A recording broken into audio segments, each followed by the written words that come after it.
Friends, today we're delving into a topic that has been setting India alight lately. This issue touches on millennia-old religious traditions, concerns constitutional boundaries and economic development, and impacts the travel plans of millions of pilgrims. Namely, it concerns the controversy over proposed restrictions on non-Hindus entering Haridwar, a sacred site in India's Uttarakhand state. You may not have heard of Haridwar, but its status in Hinduism is akin to Mecca in Islam. It is undoubtedly a soul city. In January 2026, as the morning mist lingered over the Ganges near Haridwar and the dawn prayers echoed from the Haridwar Ghat, several stark new signs suddenly appeared at the Ghat's entrance. Their message was blunt and jarring. Non-Hindus prohibited. This single phrase instantly shattered the millennia-old tranquility of the holy city, sparking a massive uproar in India and drawing international attention.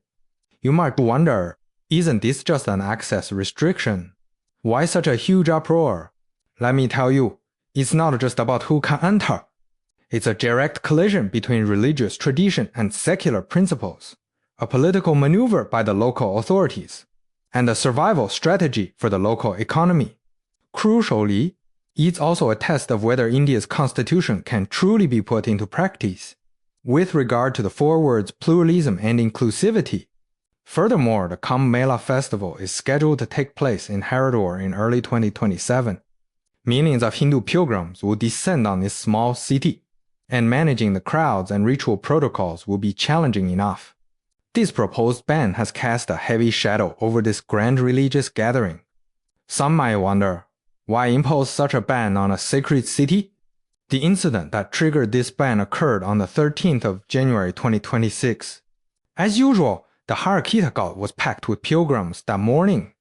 Among the crowd were two 22-year-old local youths dressed as Arab sheikhs, filming videos on their phones.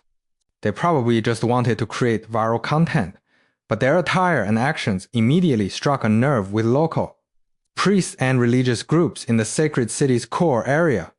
The priests erupted on the spot, deeming their clothing and behavior a desecration of the holy site's sanctity, and promptly called the police. The police arrived and quickly detained the two young men. An investigation revealed that they were both Hindu and had filmed the video solely to boost subscribers to their YouTube channel, with no malicious intent to provoke religious tensions. Ultimately, the police issued them with a citation and released them. One might have assumed that this incident would end there, as a minor stunt by young people seeking attention. Yet unexpectedly, it became a breakthrough for religious groups pushing for restrictions. They seized on the incident, arguing that it exposed major flaws in the management of the core sacred area of Haridwar. They claimed that the sanctity of the site was under assault due to various inappropriate behaviors and warned that, without strict access restrictions, the religious atmosphere of the holy city would be completely destroyed. Following this, the Ganges Society, which had long advocated restricting non-Hindus from entering Haridwar's core areas, intensified its campaign for these demands. Originally, they had merely called for stricter management of visitor conduct, such as prohibiting inappropriate attire and unauthorized photography. However, using this incident as leverage, they escalated their demands to include a total ban on non-Hindus entering Haridwar's Haridwar area and all surrounding Ganges Ghats. This ban was extended to include non-Hindu government officials and media personnel, who were barred from entering these areas for work or interviews. For those unfamiliar with the Ganges River Association, it is the governing body for the Haridwar Ghat and wields significant influence within the local religious community. It is the primary driving force behind this proposed ban. Following the incident, the association's chairman, Nitin Gautam, held multiple press conferences. Not only did he submit a formal application to Haridwar officials, he also publicly called for non-Hindu government employees to be barred from working in the Haridwar area, and for media outlets to refrain from sending non-Hindu journalists to cover events there. Gautam further stated that their actions were grounded in precedent, not arbitrary demands. This justification stems from the Haridwar Municipal Corporation Ordinance of 1916, which was formulated during British colonial rule under the leadership of Pandit Madan Mohan Malviya, a prominent Indian nationalist and the first president of the Ganges Society, along with related agreements reached with the British government at the time. According to Go Cham's interpretation, the core purpose of this century-old ordinance is to protect Haridwar's religious character and the sanctity of the Ganges. It explicitly states that non-Hindus are prohibited from purchasing land within the religious precincts surrounding Kumbh. Non-Hindu vendors and shopkeepers must vacate the area before sunset daily. Even non-Hindu officials entering for official duties must leave before sunset. These regulations remain legally valid to this day. Nightingale contends that, although enforcement has historically been lax, these century-old regulations remain applicable today. The current push aims to fully reinstate these rules and expand their scope beyond Harikiri Ghat to include all the ghats on the Ganges within Haridwar city, particularly the site of the 2027 Kumbh Mela, which must become strictly off-limits to non-Hindus. The Ganges River Society's demand quickly gained support from numerous local religious leaders and Hindu organizations, including influential national bodies such as the World Hindu Congress. These groups pressured the Uttarakhand state government to swiftly enact formal bans in preparation for the 2027 Kumbh Mela. Faced with such intense pressure, the Uttarakhand state government responded promptly. In January 2026, Chief Minister Pushkar Singh Dhami made several public statements emphasizing Haridwar's profound historical and religious significance as a sacred Hindu city. He stated that the government was actively engaging with the Ganges River Society, religious leaders and saints, and was meticulously reviewing all relevant laws and regulations pertaining to Haridwar. He assured the public that any subsequent decisions would strictly adhere to the legal framework and would not be arbitrary. Dhami's remarks effectively confirmed that the government was seriously considering the proposed ban. According to reports in authoritative media outlets such as the Times of India and the Economic Times, the Uttarakhand government is considering restrictions on more than just the Harikari Ghat. Instead, it intends to designate all 105 ghats within a 120 square kilometer area of Haridwar as restricted zones. Furthermore, it intends to formally declare both Haridwar and Rishikesh as Hindu sacred cities. The relevant restrictions are highly likely to be formally implemented starting from the Kumbh Mela, which begins on the 14th of January 2027 during the Sangratri festival. To advance this initiative, the Uttarakhand government has set up a task force to research and document the details of the 1916 agreement meticulously. This effort aims to provide sufficient legal and historical grounds for subsequent policy formulation, thereby avoiding potential criticism. Some may wonder, why is the government so eager to respond to religious groups' demands? Aren't they afraid of sparking controversy? The answer lies in deep political motivations. It is important to note that the ruling party in Uttarakhand is the Bharatiya Janata Party (BJP), which consistently champions cultural nationalism. The BJP's core ideology emphasizes protecting and preserving Hindu culture and traditions, and strengthening regional Hindu cultural identity. The state government, led by Pushkar Singh Dhami, has integrated this philosophy into all its policies, designating 2026 as the year of development and good governance. The government's development plan places significant emphasis on religious tourism and developing religious sites, as well as conventional sectors such as agriculture, infrastructure, and digital governance. Not only is the government constructing pilgrimage-related infrastructure such as the all-weather road to Chadram and the Rishikesh-Karnaprayag railway line, it is also enhancing the safety and technological sophistication of pilgrimage activities. The ultimate goal is to establish Uttarakhand as a premier destination for Hindu pilgrimage. Therefore, the current review of the ban proposal is a vital part of the state government's strategy to reinforce the identity of sacred sites. On the one hand, it responds to the demands of its core supporters and Hindu groups, thereby solidifying its political base. On the other hand, it seeks to further cement Uttarakhand's image as the land of the gods, giving the state a more distinct cultural identity. Mahendra Bhatt, the BJP state president in Uttarakhand, later publicly stated that access to the Haridwar Kumbh Mela area must respect Hindu traditions and sentiments. He dismissed objections raised by opposition parties as political maneuvering, asserting that the access rules for the Harikam area are local traditions that everyone should respect. However, not everyone supports the proposed ban. Opposition parties in India, along with some local politicians in Uttarakhand, have explicitly voiced their opposition. S.T. Hassan, leader of the Indian Socialist Party, was particularly blunt. He stated that India belongs to all its citizens and is not the private property of any religious group. Under the Indian Constitution, every citizen has the right to travel and engage in activities anywhere within the country. He argued that this ban proposal is essentially creating religious divisions and spreading hatred, and that such discussions should cease immediately. Qazi Nizamuddin, the MP for Mangalore representing Harivara, raised practical concerns. He noted that local residents had consistently adhered to the regulations governing the Kumbh area without any major incidents occurring. However, extending these restrictions to the entire city of Harivara would be impractical. These will particularly affect the Jawarpa area, which is under Harivara's municipal jurisdiction and has a large Muslim population. Implementing a blanket ban on non-Hindus would severely disrupt daily life, for example by preventing access to nearby river ghats for water collection and washing. This would inevitably spark intense social conflicts. Qazi Nizamuddin further emphasized that the government has yet to clearly define the scope of the ban.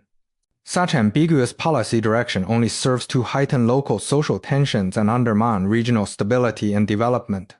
Beyond political disagreements, the most contentious aspect of this proposed ban is its potential devastating impact on Uttarakhand's religious tourism economy. Many may not realize that Uttarakhand's reputation as the land of the gods depends entirely on religious tourism. This sector is the region's economic backbone and the lifeblood of the city of Haridwar. In January 2026, the International Journal of Finance and Market Research published a specialized study on Haridwar's religious tourism. The study involves surveying 400 visitors and collecting data on their spending patterns, accommodation choices, satisfaction levels, and more. Professional analyses conclude that the length of visitors' stays, whether they are from out of town, the quality of their accommodation, the cleanliness of the local environment, and their overall satisfaction with the trip all directly influence how much they spend. Furthermore, visitors who combine pilgrimage with leisure activities tend to spend considerably more than those who come solely for religious purposes. This suggests that Haridwar's tourism economy relies not only on Hindu pilgrims, but also on a diverse range of visitors who drive local consumption. A concurrent sociological study further highlights that religious tourism generates substantial fiscal revenue for Uttarakhand and creates countless jobs, thereby bolstering rural economies and small businesses. Historically, pilgrimage activities have driven the formation of trade routes, settlement development, and distinctive temple architecture, serving as pivotal catalysts for regional socio-economic evolution. However, the report also notes that religious tourism in Uttarakhand faces challenges such as environmental degradation, infrastructure strain, and inflation. Achieving sustainable development requires balancing economic growth, ecological conservation, and community development, goals that are undermined by restrictions on non-Hindu access. Local tourism operators have expressed deep concern. Interviews with numerous hotel owners, tour guides, and handicraft vendors reveal that Haridwar attracts vast numbers of visitors from other religious communities across India and worldwide every year. This influx fuels growth in the hospitality, catering, transportation, and handicraft sectors, generating tens of thousands of local jobs. If a comprehensive ban on non-Hindus is implemented, these tourists will undoubtedly choose other destinations, which would lead to the collapse of these businesses and cause mass unemployment. For Harivara, which already relies heavily on tourism, this will be devastating. Some local Harivara residents also oppose the ban. Sashant Dwivedi, a local lawyer, argues that such religiously discriminatory policies undermine the image of inclusivity that Hinduism promotes and destroy the area's diverse socio-cultural atmosphere. Retired hydropower engineer Laksh Chandra adds that Harivara's status as a millennia-old holy city stems not only from religious sanctity, but also from multicultural integration. This ban fundamentally betrays the city's very spirit. Many shop owners on Haridwar streets express that half their business relies on Hindu pilgrims, while the other half comes from followers of other religions and foreign tourists. They warn that implementing the ban would drastically reduce foot traffic and revenue, potentially forcing them out of business. Some tour guides said that they regularly welcome visitors from around the world and have never seen any desecration of sacred sites. Rather than imposing such simplistic identity restrictions, they suggested implementing stricter behavioral codes, such as prohibiting alcohol consumption or indecent conduct, which would more effectively preserve the sanctity of the holy sites. Ultimately, the core issue is the legal validity of this ban, which goes beyond economic impact. Frankly, this proposal is likely to be found unconstitutional. As is widely known, India is a secular state.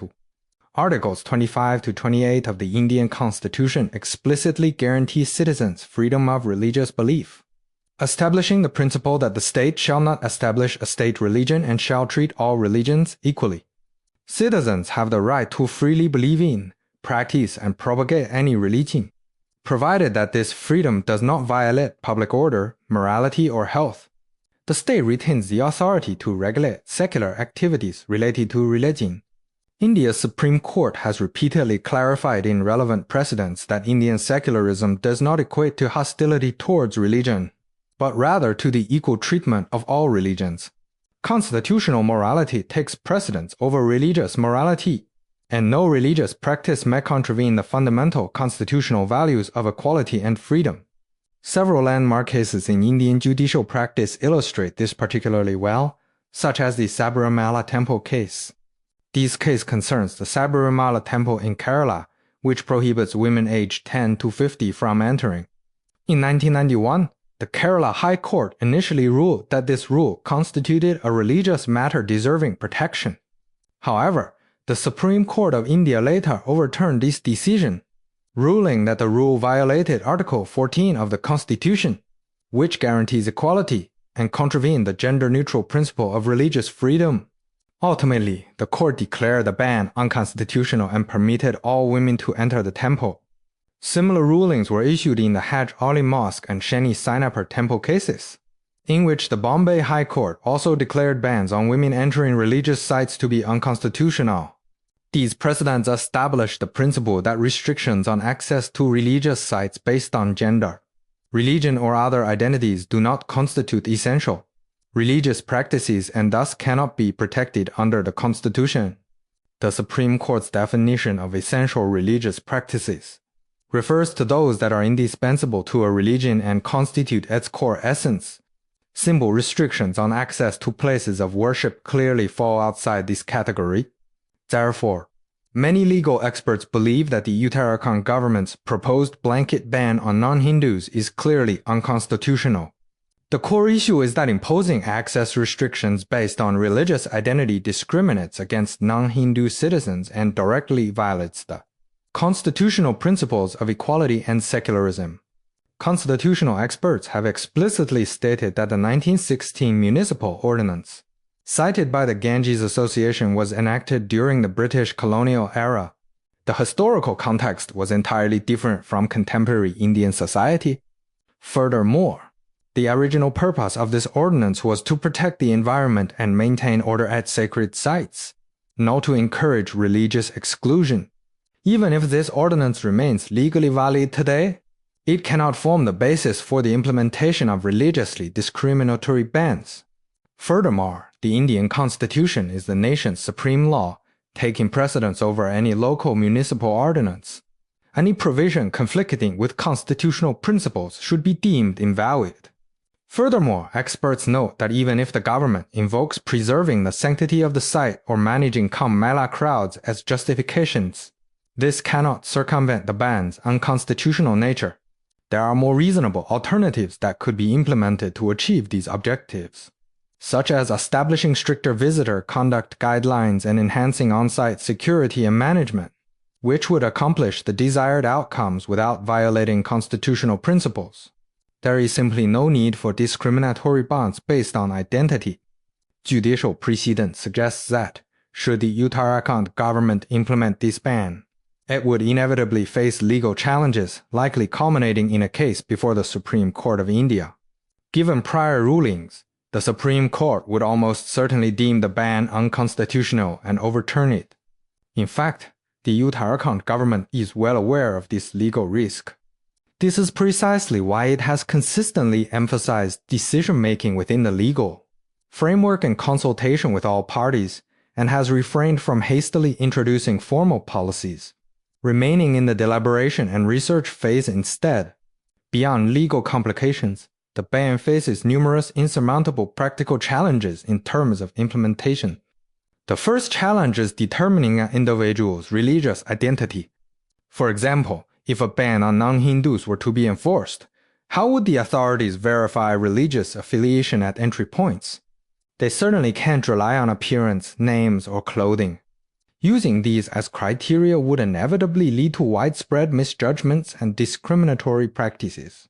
For example, some Hindus with Muslim-sounding names or modern attire could be wrongly prevented from entering. How would the religious identity of foreign tourists visiting the sacred city be determined if they have no religious affiliation? Such ambiguous criteria would provoke visitor discontent and exacerbate religious tensions, undermining social stability. The second challenge concerns the scope of the ban's application. The 105 gods of Haridwar are spread across 120 square kilometers, many of which are intertwined with residential and commercial areas, particularly in districts such as Jawarapur, which has a large non-Hindu population. Implementing a blanket ban would severely disrupt the daily lives of residents by preventing them from accessing nearby ghats to collect water or wash, and by restricting access to their own homes. This would inevitably provoke strong resistance and escalate social tensions. The third challenge relates to the enforcement of the ban by public officials and the media. The Ganges River Board demands that non-Hindu public servants are not deployed in the Harikaji Bori area, and prohibits non-Hindu journalists from entering to report. This clearly conflicts with India's civil service system and the principle of press freedom. In India, the recruitment and deployment of civil servants is based on competence and qualifications, not religious identity. Press freedom is a fundamental right guaranteed by the Constitution. Barring journalists of specific religions from coverage constitutes a violation of press freedom, so this demand is impossible for the government to enforce. Furthermore, it should be noted that Haridwar, as a sacred city, requires substantial human and material resources for daily management and maintenance, and the management pressures during the Kumbh Mela are immense. To ensure the smooth operation of the Sankranti festival in January 2026, Haridwar's first major annual bathing festival, local authorities divided the festival area into 8 zones and 22 sectors. They deployed substantial police forces, including 8 deputy superintendents, 12 inspectors, 382 probationary constables, 45 female constables, 5 battalions of armed police, 2 bomb disposal units, and 1 counter-terrorism squad. Water police, divers, and fire trucks were also arranged to enable comprehensive monitoring and management. Despite this substantial investment of manpower and resources, the local government still faces immense pressure in managing the crowds. The 2027 Kumbh Mela is expected to attract many times more pilgrims than the Sankranti festival, presenting an unimaginably greater management challenge. Introducing religious identity checks at this stage would only exacerbate management issues, reduce the efficiency with which the crowd moves, and potentially trigger safety incidents such as stampedes or conflicts, directly contradicting the government's intention to ensure a smooth Kumbh Mela through restrictions. In reality, there is currently no comprehensive ban on non-Hindu access to the core areas of Haridwar. Only at a few key ghats, such as Harikawari, are there informal restrictions based on religious traditions. These primarily regulate visitor behavior, such as prohibiting alcohol, smoking, indecent acts, and requiring modest attire, rather than targeting religious identity. Non-Hindu visitors can still enter and explore as long as they comply with these rules. The current review by the Uttarakhand government is largely in response to demands from religious groups, rather than an actual push for a comprehensive ban. Based on government statements, it is clear that they recognize the impracticality of a total ban and are seeking a compromise that balances the interests of all parties, taking into account all the available information and analysis.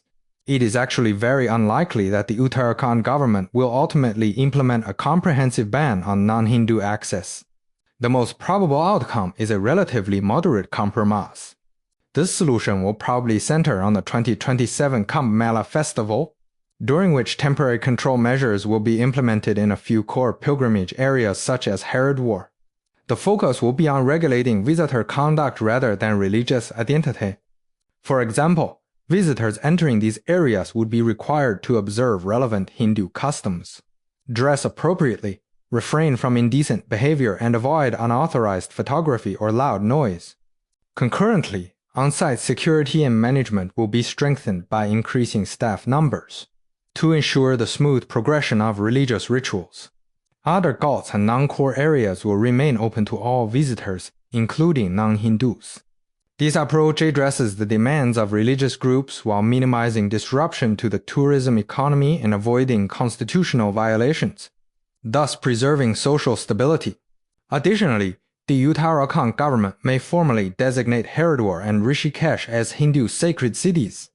This declaration is largely symbolic and is intended to resonate with the demands of Hindu groups and reinforce regional religious and cultural identity without imposing discriminatory access restrictions in practice. The government's need to balance multiple factors is the core reason for this compromise. Upholding religious traditions and responding to Hindu groups' demands in order to consolidate its political base. Adhering to constitutional principles to avoid triggering legal challenges. Safeguarding the local tourism economy to prevent mass unemployment among industry workers. And maintaining social stability to prevent religious polarization. These temporary control measures centered on behavioral norms are undoubtedly the most feasible option at present. While the dispute over access to Harivara appears to be a clash between religious tradition and secular principles, it is actually a microcosm of how Indian society navigates the balance between religious freedom and equal citizenship rights, cultural preservation, and economic development within its multicultural context. India is a multi-religious, multi-ethnic nation where religion plays a significant role in social life. Protecting religious traditions and the sanctity of holy sites is widely agreed upon. Yet, simultaneously, the secular principles and inclusive values enshrined in the Indian Constitution form the bedrock of the nation's development. Any exclusion or discrimination justified by religion ultimately undermines the collective interests of society. As a sacred city with a history spanning millennia, Haridwar's value lies not only in its religious traditions, but also in its inclusive cultural. The sanctity of a holy city is not achieved by excluding non-Hindus, but rather through respect for religious traditions and adherence to behavioral norms shown by all visitors. For the government of Uttarakhand, this controversy presents a significant governance challenge. How can religious traditions be upheld while safeguarding citizens' fundamental rights? How can cultural identity be strengthened while promoting sustainable economic development? How can the demands of specific groups be met while maintaining overall social harmony? These are questions that the government must carefully consider and resolve. Rather than imposing bans, the key to resolving this issue lies in establishing a scientific, reasonable, and inclusive management system for sacred sites. Such a system must respect religious traditions and preserve the sanctity of the sites. It must also safeguard equal rights for citizens, enabling people of different religions and backgrounds to enjoy their rights within the legal framework. Furthermore, it must accommodate tourism development, ensuring that local residents and workers benefit from the site's growth. For example, more detailed visitor conduct guidelines could be introduced to clearly outline prohibited behaviors, and on-site publicity and guidance could be strengthened to ensure visitors understand and adhere to these rules. Increasing on-site management and security personnel would enable them to promptly address violations and ensure the smooth, running of religious ceremonies. Sacred site infrastructure could be optimized to enhance visitor experiences while protecting the local ecological environment. These measures are more effective, sustainable, and aligned with India's constitutional principles and broader societal interests than crude bans. As of late January 2026, the Uttarakhand state government is continuing to consult with all parties and deliberations on proposals are ongoing, with no formal policy yet enacted. The debate sparked by this controversy remains a simmering issue within Indian society. Essentially, this controversy provides Indian society with an opportunity to reflect on the fact that tolerance and respect are core principles for maintaining social harmony and development in a pluralistic society. While differences between religions, cultures, and groups may exist, these should not be grounds for mutual exclusion or discrimination. Instead, they should form the basis for mutual tolerance and understanding. In the case of the millennia-old holy city of Haridwar, the waters of the Ganges will continue to flow day and night, and the sounds of morning prayers will continue to ring out on time. This controversy may prove to be merely a minor interlude in its developmental journey. However, the issues and reflections exposed by this dispute warrant serious consideration by Indian society. Finding a balance between religious traditions and modern society and forging a consensus between diversity and identity are concerns that affect not only Haridwar's future, but India's destiny as a whole. The final decision by the Uttarakhand state government will shape not only Haridwar's trajectory, but also provide crucial guidance for managing other religious sites across India. Whether this decision chooses inclusivity and harmony or exclusion and confrontation will not only test the government's governance capabilities, but also the maturity of Indian society. I would also like to share the following thought. The value of religious sites lies in the cultural and spiritual significance they embody and the peace and solace they offer the soul, not in becoming barriers that exclude others. I hope that even after this controversy, this millennia-old holy city of Haridwar will preserve its sanctity and openness, continuing to showcase its unique cultural charm to the world. That concludes our discussion today on the controversy surrounding non-Hindu access to Haridwar. What are your thoughts on this topic? Please feel free to share your views in the comments section. Finally, a reminder, when engaging with international hot topics, base your understanding on facts. Approach differing viewpoints and stances rationally, avoid blindly following trends, and refrain from making hasty judgments. See you next time!